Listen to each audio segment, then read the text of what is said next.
Hello Cutthroats, this is BKupa666. Before I begin, I'm posting a link in this video for the King K. Rool support and discussion group on Smashboards. It's an invite-only group, but I am planning on inviting every Cutthroat on the current list to give them the option. If you're not there now, shoot me a private message and I will get to you as soon as possible. The more the merrier. Also for this video, I'd like to point people to timestamps I'm including in the video's description section. I'm separating my responses into 3 different segments. They all flow together rather nicely, and I'm not going to water down my reaction for the sake of a short video, but just in case anyone lacks the time to listen to the whole video in one sitting, they'll be able to make use of the timestamps to view the segments individually. And here we go. Okay, so first things first, the focus of the video. K. Rool is not playable in Smash Bros. For the 3DS or Wii U. This is not going to be a rant video, even though one could very easily be made on the subject. That being said, I would like to stress that if we consider Smash to be a fan service game, it is an objective flaw to leave out one of the single most fan-requested characters worldwide. This is where me and a lot of other K. Rool fans out there expressing similar thoughts are going to get a lot of unjustified crap. A lot of people are going to start throwing around the word entitled as if that means anything whatsoever, and isn't just a useless buzzword used to label anyone who disagrees with the almighty Sakurai. Oh, but only about the roster though, because if you complain about the gameplay for 7+ years, you get carte blanche as far as that goes. No problem whatsoever. Others are just going to shrug and say, oh well, you can never please every fan, which is true, but you know, the least you can do is actually try to please as many fans as possible, such as the many who supported K. Rool, and Ridley, and Mewtwo, and all those guys. In fact, it's kind of funny that Sakurai always talks in interviews about how he's sad that so many fans want him to make sequels to his games, despite the fact that he designs his games with flaws that guarantee people will continually request sequels that fix those flaws. And others are just going to say something to the effect of, oh, I'm fine with this roster, or am I the only one who's okay with these characters? They act as though they're in some sort of minority in that regard, rather than a tiny part of an overwhelming majority who will accept whatever they are given. And their members are just going to stumble over themselves to affirm that they too are fine and okay, as if to like passive-aggressively drown out anyone who's not. So yeah, so anyone watching who wants to throw out these tired cliches in response, please spare me. Anyhow, not everyone is going to agree with me on this, but I think we are definitely getting at least 4 downloadable characters, especially since people have noticed that the size allowed for the 3DS game is twice the size of the actual game itself, and I'm quite sure that those 4 characters are going to be Ridley, Dixie, Mewtwo, and the Chorus Kids. Whether it's on a 4chan post that also featured Junior and the dog before they were common knowledge, or in a video chat that a Smashboards mod had with the Nintendo of Japan member, or from a journalist on NeoGAF, those 4 characters have come up way too much for me to actually start doubting them, even though they do have trophies at the moment. Disagree with me on this, but currently I'm going to treat the known roster as the existing one plus those 4. Anyhow, for anyone looking to actually strawman this video into claiming, oh, the roster sucks because K. Rool's not on it, blah blah blah blah blah, I actually think that counting those 4, the roster is pretty near perfect. It's basically the Brawl roster 2.0 in that it's perfect, aside from leaving out one massive fan favorite villain, which was Ridley then and it's K. Rool now, and making a veteran cut that had no reason whatsoever to happen. It was Mewtwo then, and it's Ice Climbers now. Yeah, you do still have a few Brawl leftovers with diminished support groups here or there, like Crystal or Isaac, or some unfortunate yet expected cuts of semi-clones in Wolf and Lucas, and also third-party Snake. But really, I think that K. Rool and the Ice Climbers are the main absences that will be considered glaring in retrospect. Yeah, it does kind of hurt right now that we're the one big newcomer who's not being invited to this party, so to speak. Although it does kind of give us the dubious honor of being the biggest snub. Fingers crossed that DLC will rectify this in the future, but we'll have to see whether that actually comes into fruition later beyond those 4. Last point before my next segment, might as well address the presence of Dixie on the supposed final roster, which a lot of DKC fans are considering to be a big win for the series, solely by virtue of the fact that she comes bearing a DK icon in a series where DK has gotten not a single screenshot of a new content in this game, period. I'd like to dispel some of the bullshit that, K. Rool fans suck because they all hate Dixie. It's actually kind of nice to see her in the game. She's one half of the current 2 characters that would complete the DK roster, so to speak. I would vastly prefer K. Rool as a character and a moveset, but Dixie is not a bad character by any stretch of the imagination. I do think it's unfortunate that I don't think she'll ever truly be accepted as a character, because there will inevitably be some K. Rool fans who buy into this stupid series reps mindset for some reason after getting both Rosalina and Bowser Jr. in this game, and, you know, also Lucario and Pokemon Trainer in Brawl, Meta Knight and DDD in Brawl, Bowser and Peach in Melee, etc., etc. There will also be people who tear into her for whatever resemblances to Diddy she may possess. I do worry that she's going to meet the fate of Wolf next game, in spite of everyone who will inevitably defend her, claiming, oh, she's so important to the series. Sakurai would never ever be so stupid as to add 3 clones instead of her next game. Hopefully the fantasy DKC matchup of the 3 Kongs versus K. Rool will be realized by virtue of her sticking around. Fingers crossed in that regard. Okay, so as far as K. Rool and the fanbase goes, I'm going to be looking at and evaluating his standing in the short and the long term. In the short term, there's going to be a hell of a lot of hindsight generalizing of the K. Rool fanbase. People are going to come out of the woodwork to call them, oh, they're delusional, they're foolish, they're just a few loud fans and they all thought the character was a shoo-in.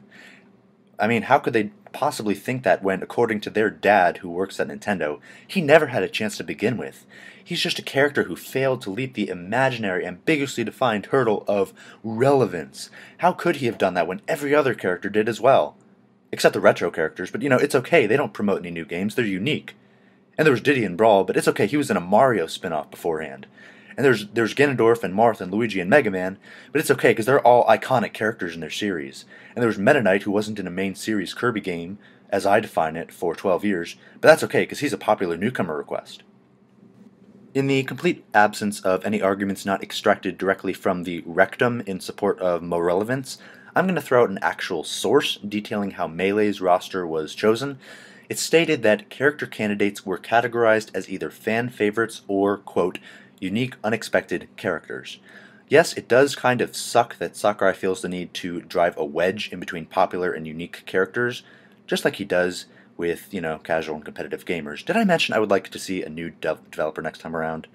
There's no substantiated proof that morelevance has any bearing whatsoever on K. Rool himself, other than people drawing conclusions based on subjective patterns they observe. Everyone would do quite well to remember this. Which brings me to my next point, and it's pretty much the only thing I think the K. Rool fanbase could have done differently to support the character more efficiently. One of Sakurai's actual criteria was that the character has to be unique to bring something only they can bring to the table. Presumably, because K. Rool is not playable, Sakurai doesn't believe that K. Rool can meet this criteria, or believes that over a dozen other characters, including 3 Miis, can meet it better than him.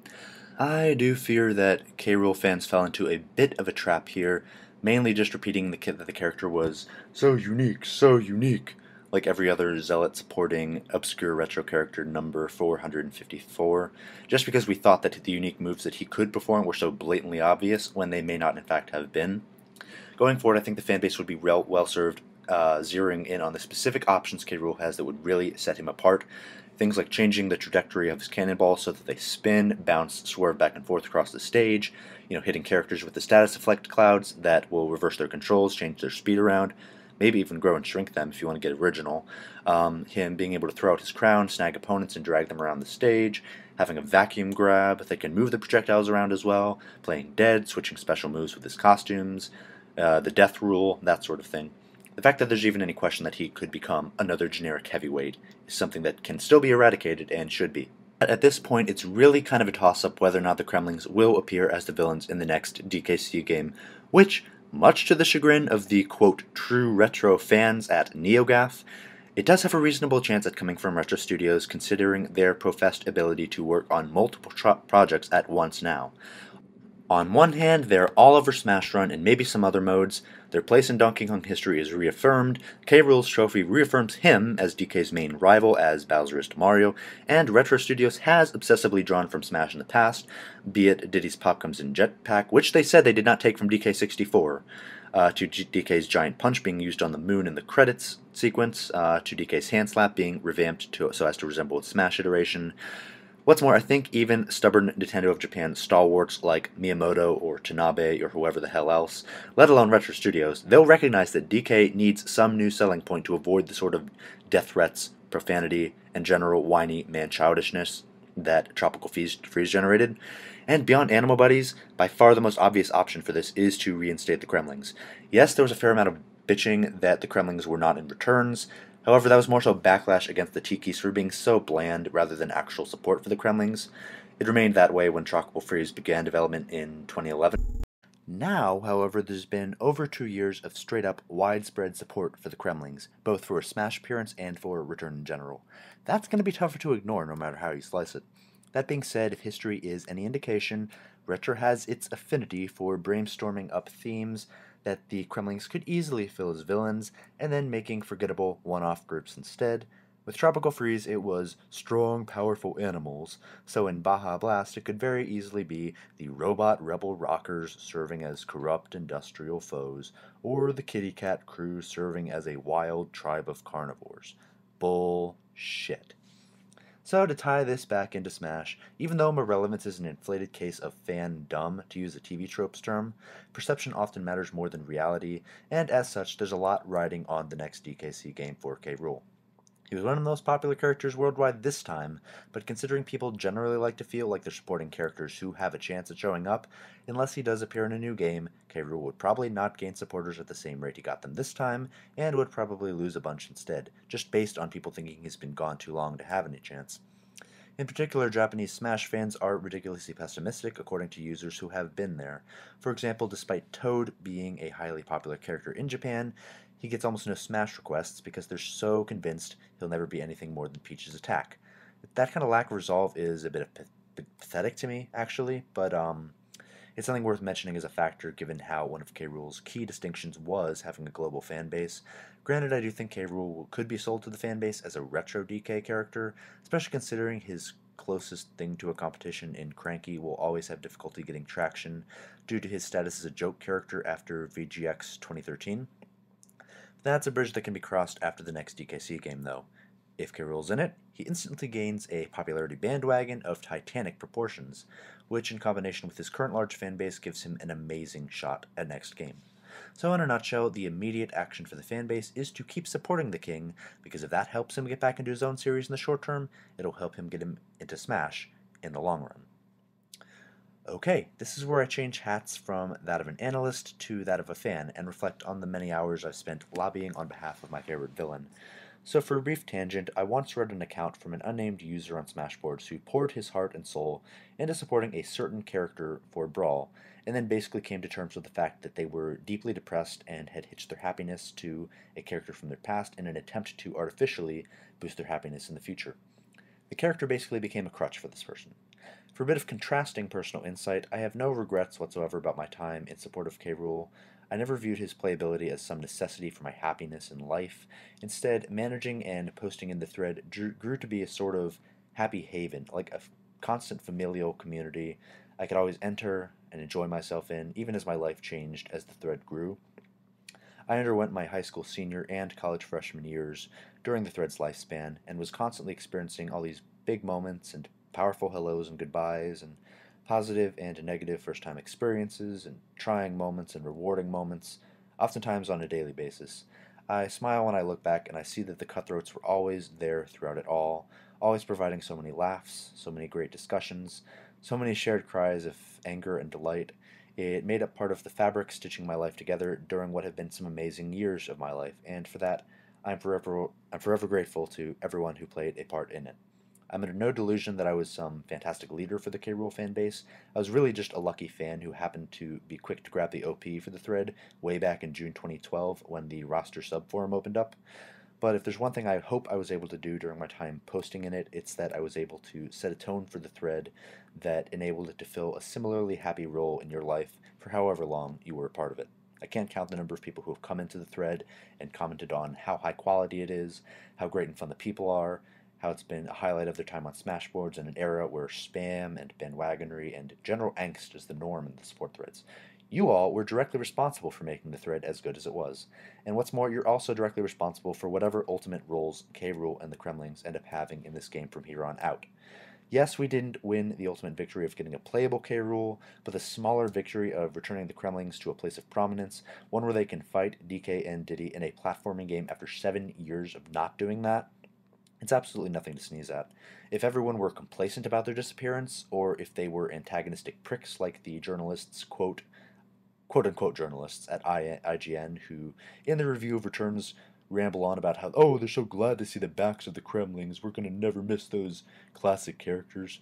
You know, if that were the case, they'd be lucky to even show up as trophies, but with the sheer amount of positive exposure they've gotten, thanks to appearing on so many Smash wish lists and so many discussions, it's boosted them into a position where they became the only Smash run enemies to not be in their series' latest games, as well as in a position to reappear later down the road. Even if Retro continues ignoring them for God knows what reason, eventually there's going to be a company that comes along to develop a DK game, be it Camelot or Monster Studios or Monster Games, excuse me, or whoever else, and they're not going to want to waste time designing a knockoff enemy group versus using the fan favorite group that's already been there. Pat yourselves on the back whenever that day comes, because when it does, you'll have played a small part in bringing it about. Anyhow, that about wraps up my thoughts on Rool and Smash for now. Once again, it's been an absolute joy getting to know everybody in the Cutthroat community and establishing friendships on the common shared interest of an awesome, diabolical, insane reptilian villain. I hope to continue these friendships in this post-release period, playing the game online with you all. I don't currently own a Wii U, but I'll add my profile or whatever onto here or some group whenever I do, so I can take you all to task with all the heavyweights and villains that are on the roster. Even though there's a lot of time separating us from the now and the next roster reveal of Smash, even though by that time I will probably have graduated college, started some postgraduate program, gone through God knows how many part-time jobs and internships, met so many new people, moved from place to place, and maybe even gotten engaged or married or fathered a child, for Christ's sake, I will be back here in some capacity next time around.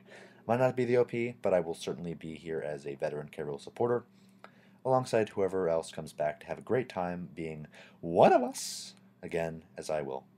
Thanks for watching. I will see you around the forums.